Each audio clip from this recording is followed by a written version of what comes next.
On January 17th, it was Francis Kelly's birthday. He had planned to spend the day with his older daughter from his first marriage. His younger daughter from another relationship was not brought to see him. His ex-wife Heidi refused to let her go. But Francis never showed up at his first wife's house. The 9-year-old girl waited for him all day at home. The woman tried calling him, but Francis didn't answer the phone. She contacted the police. Officers came to the given address to check on him.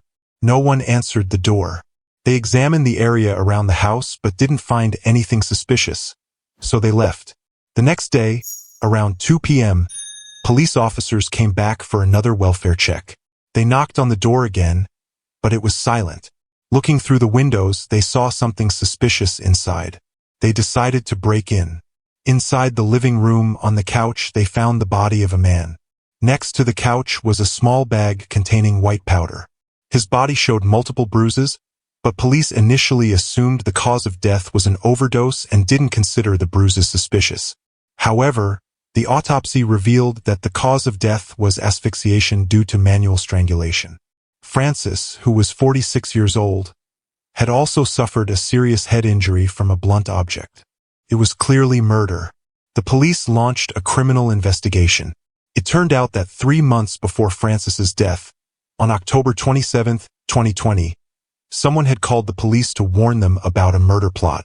Unfortunately, the caller wasn't taken seriously, and no action was taken, even though he was warning about Francis's murder. It was later discovered that the call came from the first husband of Francis's second ex-wife, Heidi. He had been informed of the plot by his daughter Logan and decided to alert the police. Other relatives of Heidi said that she seemed happy about Francis's death and even hinted that she was involved, saying, "What are they going to do to me? I'm pregnant and insane." Neighbors saw Heidi and her daughter Logan at Francis's house on January 14th and 15th, right before he disappeared. Heidi was brought in for questioning. She admitted to being at Francis's house on those days, but claimed it was only for a short time and just to discuss custody of their shared daughter. She denied any involvement in the murder. The detectives had no solid evidence against her at that time, and she was pregnant, so they let her go. Heidi Littlefield, 41, was a mother of 3 children by different men and was divorced. She lived with her children in the small city of Carmel, Indiana, which had a population of about 100,000. Her eldest daughter, 23-year-old Logan, had been troubled since her teenage years and had a history of substance abuse. Heidi had tried to help her, but nothing worked. Logan wasn't studying or working and was dating a man named Robert, who also had addiction issues and had been in prison. Logan and her mother had a tense relationship, often fighting over money and addiction problems. Logan had recently demanded money from Heidi to post bail for her boyfriend, and Heidi agreed. Robert James, Logan's boyfriend, was 30 years old and originally from Englewood, Ohio. He was 7 years older than Logan and had a criminal record, including drug distribution charges. It turned out that Heidi indeed had a conflict with Francis Kelly, her second ex-husband. They had a daughter together in 2019. Francis also had a 9-year-old daughter from a previous relationship. Francis was a successful banker and loved his children. After breaking up with Heidi, he sought full custody of their daughter. He was concerned about the unhealthy environment in Heidi's home, especially because her oldest daughter was using drugs. Heidi wanted full custody as well, but the court granted shared custody. For about 6 months, Heidi followed the court's orders and allowed Francis to see his daughter on weekends. But eventually, she stopped. In December 2020, Francis went back to court to request sole custody, citing multiple violations of the custody agreement by Heidi. Heidi became furious and started to hate her ex. She feared the court would side with him. At that time, she was pregnant with her 3rd child and didn't want more problems.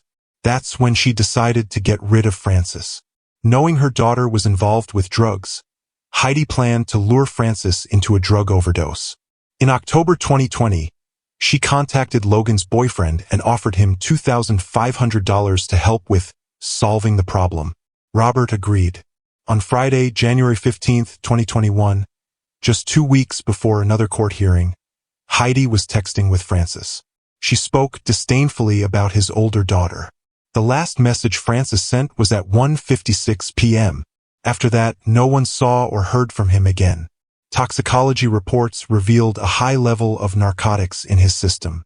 However, Francis was a successful banker and, according to friends and family, never used drugs. Investigators already knew that Heidi and Robert were conspiring to poison him. It turned out that the drugs had been added to oatmeal stored in his fridge. In the very last text exchange between Heidi and Francis, they discussed oatmeal. Francis texted, "Did you do something to the oatmeal that was in my fridge? After a couple of bites, I noticed a weird aftertaste, and now I feel dizzy." Francis suspected that Heidi had put something in the oatmeal and started to feel like he couldn't breathe. Heidi replied, "Who keeps oatmeal in the fridge? I don't understand what you're talking about. Your life and everything you say or do is beyond my comprehension." She sent him a few more messages, but they were never read. Francis had already lost consciousness. Police had arrested Robert on a different case and decided to question him. He agreed to tell them everything.